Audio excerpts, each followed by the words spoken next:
Hello everyone, what's going on? Welcome back to Force Strategy Gaming. Going to be taking a look at a strategy video today. Today we are looking at a Terran strategy.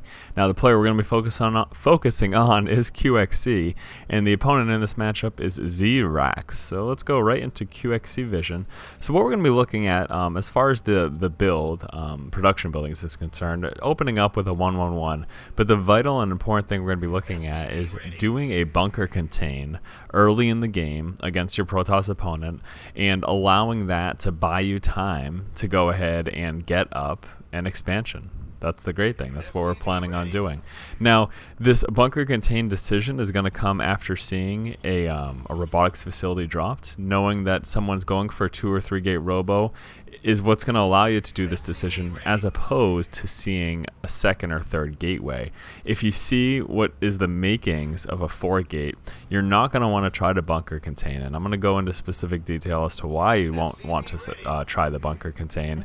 But primarily the reason is because they could just put a pylon at the edge of their base and then warp in all their forces around the bunker contain, and then everything you've done is friggin' pointless. So that's kind of the major purpose. That's the major point. As far as the opening is concerned, we're going to be seeing a standard opening and going for a 1-1-1 build. And you can see QXC doing something really phenomenal right here that I suggest a lot more players make sure they do. That's scouting the corners of your base. Cheese can be very frustrating to deal with. Early proxy gateways, not likely to see a cannon rush in this position, but someone going for a proxy gate or 2 gate over here could really be hard to deal with as a Terran player. So scouting the edge of your base is a great idea. Specifically on this map, it's also a fantastic idea to scout back here at some point in the game to check for proxy pylons, because getting warp-ins back here can be frustrating, especially once you get to the point where you're going for that expansion. So far everything's been very standard: 10 depot, 12 racks, 13 refinery. This barracks finishes at 15 supply. You get a marine to 16 supply, then you get that orbital command, and then that supply depot right after that. So now we're going to be scouting out, checking the opponent's base, and here's going to be the major decision. Like I said, so far everything's been very standard. Once you get to 100 Vespian, you're going to be dropping that factory just like you would be for a normal 1-1-1 build. So here goes the scouting, checking around the base. There's that cybernetics core. We want to hang around until that cybernetics core is finished, and then we want to check to see what that next building is. Back in the base, you can see that factory is coming down. So like I said, very standard so far, just coming out with early game marines. Nothing too crazy as of yet. And so the cybernetics core finishes, and what's going on next? There we go, robotics facility. So here is that decision. At this point, grabbing the marines, pulling them up right away, and then going to be putting a bunker outside of the base. So now we're going to decide we're going to go for the bunker contain, and the whole point of this is to allow you to get up an expansion early and get a huge economic advantage on your opponent. If you can manage to do this, you're going to be in a solid spot. So I'm going to pause real quick and go back to what I said earlier. If you didn't see, there's 2 things to consider. If your opponent here was going for a say that like I mentioned earlier, they were going for a 4 gate and they didn't get this robotics facility, this would probably not be the greatest idea. The reason is, if they were going for a 4 gate or like 3 gate blink stalk or any one of those really gateway heavy builds where warping in their units is the bulk of what they do, then all they would need to do, like here, like Barracks has done, is place a pylon near the bottom of their base and just warp in units outside over here, and that is completely around your bunker contain, and it makes everything that you've been doing pointless. But when you see this robotics facility, when QXC saw this robotics facility was going down, he knew that at least a big part of the army composition of his opponent would be or robotics facility units. And early game, that means the immortal. That's the thing you have to consider. So you can't warp in immortals, so you don't have that threat of the bulk of his army just completely circumventing what you're doing. And so that's the idea. That's the reason QXC waited until he saw that robotics to try to go for this. Because like I said, if you went for a 4 gate and you try this, it's going to be pointless. He's going to warp in units right outside. Your bunker contain is going to be over here, and then he's just going to walk right into your base. So just something to consider, something to think about before you try going for this strategy. So let's pick it right back up and follow what QXC is doing. So like I said, going to be putting his marines up there, going to be rallying his barracks so that it goes straight to that bunker contain, and then just continuing the 1-on-1. Don't deviate what you're doing. Normally when you're going for a 1-on-1, you would be making marines anyways. Now most of the time you would be just having them camped outside near the front of your base for some defense. But doing this allows you, like I said, to go for a much earlier expansion and try to get a really big economic advantage. Now, there's a few things you're going to want to consider. Pushing in isn't going to always be the best. I mean, checking to see what's going on every now and then by grabbing a Marine and pull him in here, but the point isn't to take him out at this point. The point is just to keep him in his base, keep him on one base play, and get yourself time, like I said, for this expansion. So you can see right here, QXC coming down with the expansion right now. And once this is up, obviously lifting it off, floating it on over, changing it into an orbital command, and then getting it nice and saturated. Now, you have to consider that at some point, your opponent's going to push out against this. That's pretty obvious. You also consider, here's a little Marine check right there, like I said. Also consider the fact that since they are obviously on one base play because you were forcing it, that they're going to be able to amass a somewhat strong army. They're probably vesting in nothing but units. You know what I mean? That's the most likely thing. That's the thing that you really have to consider. If you're forcing them on one base play, they're going to be amassing an army. And since we ourselves are going to be teching up, you're obviously technically at a disadvantage. So relying on bunkers is pretty much the point there. You do need to rely on bunkers to defend yourself. When you get up your expansion, if he does push through this, which we're actually going to see in this game, you have to be 100% certain that a counterattack is coming, and you need to get bunkers to assist with that expansion as well. So here we go, just continuing that contain. Back at home, let's take a look at this build order real quick. So we started off with that basic, like I said, 10 depot, 12 racks, 13 refinery, 16 orbital. 18 supply was the factory, 24 supply was the starport, 28 supply, this command center came down, and then at 35 and 36 supply, we saw these 2 additional barracks. Typically just 3 buildings per base is what we would expect, considering attachments as well. But since we know this expansion is coming, able to afford those additional barracks and dropping those as well. So back over here at the contain, right about now, right about between the 7 and 8 minute mark, if your opponent's going to push and they're going to do a strong push, it would be right around this time. This is when they would have amassed quite a bit of forces. Here's that Banshee. We did, of course, go ahead and create a Banshee out of that starport. Now, again, the idea is we just want to continue to mass up units, using the Banshees to get that vision of the high ground and to try to harass them as much as possible. Now, at this point, we are going to be seeing that push coming from the opponent in just one moment, and Immortals in front to take down those bunkers as quickly as possible. You're going to see those bunkers drop very, very quickly, and then it's about time to hightail those Marines out of there. Microing back the Banshee as soon as it gets low. Unfortunately, it did drop there. And then trying to target fire the most dangerous threats, like the Sentry with the Guardian Shield right there, wanting to take that out, obviously. Now, clearly, mopped up the forces there, right? And let's just talk about that for a moment. This is kind of a basic concept that I try to mention to people as often as possible. I'm going to be bringing it back here. So let's take a look right now at the Army tab. Obviously, this is before the engagement really took place, before any units were lost for QXC. There's a big difference between the Army size of these two, and it's fairly obvious as to why that is, because QXC here has invested so many resources into these extra buildings. You know, he's gotten 2 extra barracks because he knows he's just about to expand, and he's gotten this orbital command. Also, obviously, creating a few extra workers, oversaturating his main because he knew that as soon as the expansion was up, he's going to be able to transfer those workers over. So all of these things add up to a smaller size army.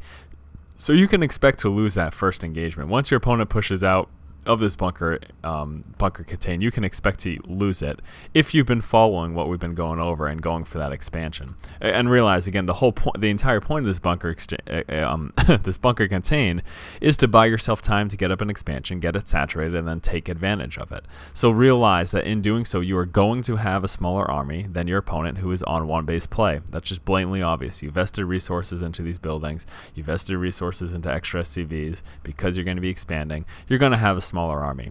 Very, very basic stuff. So let's just play through this right now. We saw this, we know what's happening, and we're pulling the units back. Now, after this point, the next thing to consider is what's very likely. Well, your opponent knows right now that they should at least want to check what's going on back at your base. So you can expect a counterattack. You can be almost 100% sure a counterattack is coming. So we're going to see QXC drop some bunkers in preparation for that. It would, I mean, maybe, you know, depending on how quick you are and how fast you're able to do things, once he saw that push coming out, dropping bunkers almost right away back at home, probably would have been even better situation, because what's going to happen is QXC is actually not, unfortunately, going to be able to get these up quite in time. So here comes that counter push that we do expect. Now realize a few things. In any given situation, if you feel vastly outnumbered, you're going to want to bring SCVs to help. So you're going to see QXC bring up SCVs. He knows he's outnumbered here. Going to be using them to try to repair the bunkers, It's also going to provide a little bit of distracting fire, except for target firing. But if you move them on in, you can see that distracting fire. They're paying attention to the SCVs instead of to your real damage-dealing units. That is huge. That's a really big thing, and that's a benefit to bringing SCVs into a battle. Now, this counterattack happened. The expansion was pointless. So, a few notes about this. First and foremost, literally, if Xerax had waited 2 minutes, even 2 minutes, 1 or 2 minutes longer than he did to do that counter push, QXC would have been in a really good spot. He would have been, he would have had his base fairly well saturated, his expansion fairly well saturated, and he would have been able to just start pumping out units. So the truth is that Xerax hit at the perfect time. He hit at the perfect time to just roll right over that contain and then to stop this expansion from happening.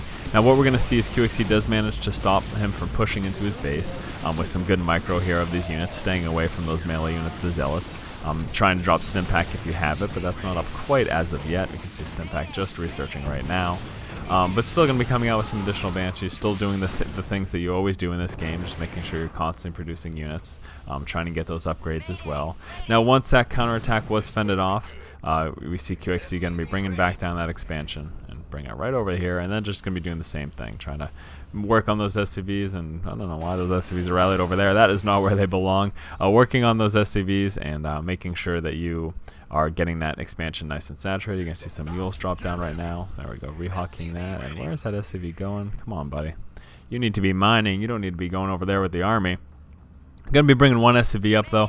The purpose of that, of course, is to do repairs for these Banshees. So pushing down force field is going to be really dangerous for your guys. You want to make sure, again, you try to stay away from those Zealots. So try to avoid having those force fields to your back and get around them so that you can cut around the Zealots. Seeing a good job there, but no, might lose that. No, it does manage to pull him back, but we're going to see some good micro here from QXC. Just pulling back the units that are in danger from the Zealots and then using the rest of the units to attack. That's the goal. That is the idea there.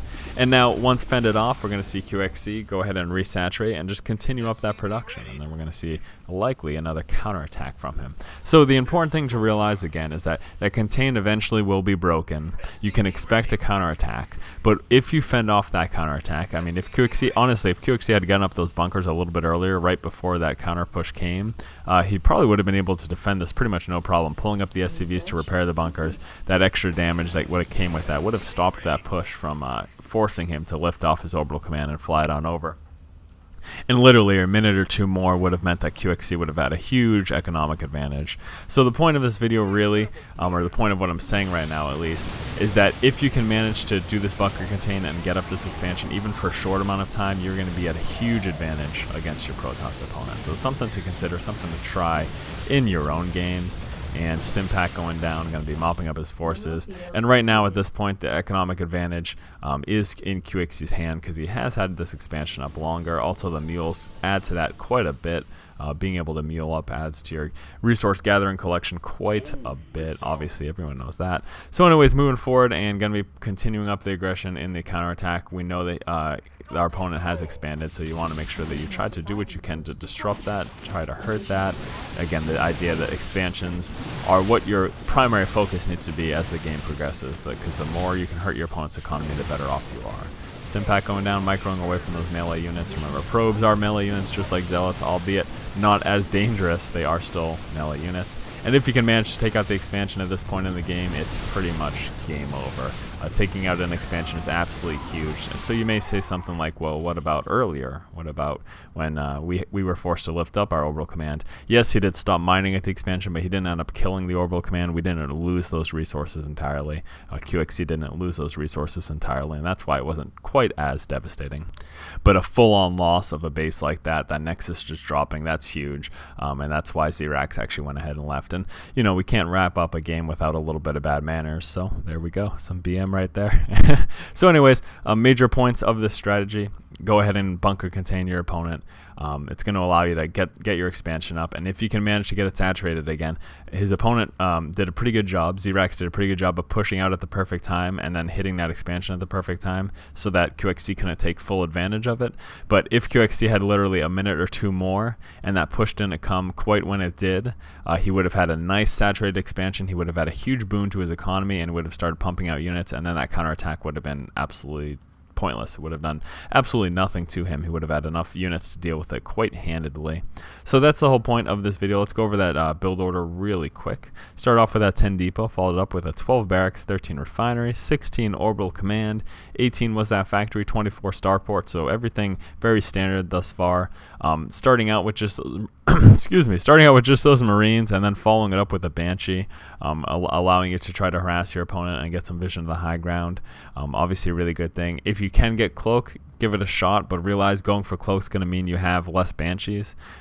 So it's up to you whether you want that extra Banshee or two early game, and that's going to allow you to be a little bit more offensive, do a little bit more damage, or if you want that tech in the Cloak. But realize as well that, you know, the whole point of us going for this was based off of our opponent getting this robotics. So knowing he has robotics, he also has an observer most likely, so he's going to be able to see your Cloak Banshee. So it might not be as effective, might not be the best decision to consider getting the Cloak, since he's probably going to be able to see it anyways, and since he's on one base, he obviously has quite a bit of army.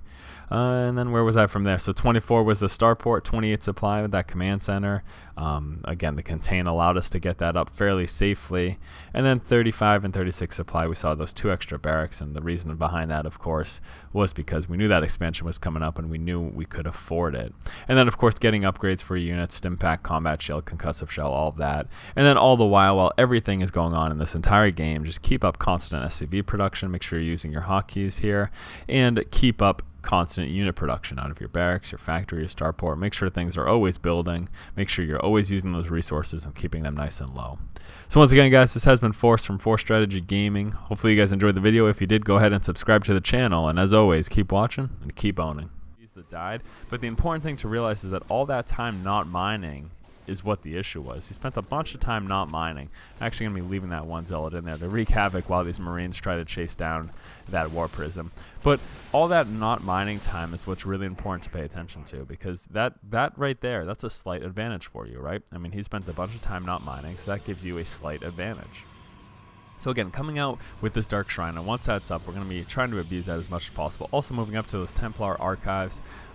High Templar, of course, going to be very, very effective against a bio-heavy build. Again, with this great observer placement, he's seeing everything that's going on. He knows that there's a bio-heavy army from his opponent. So choosing to get that Templar archives is going to be the right choice. That or going for Colossus, that could be another thing.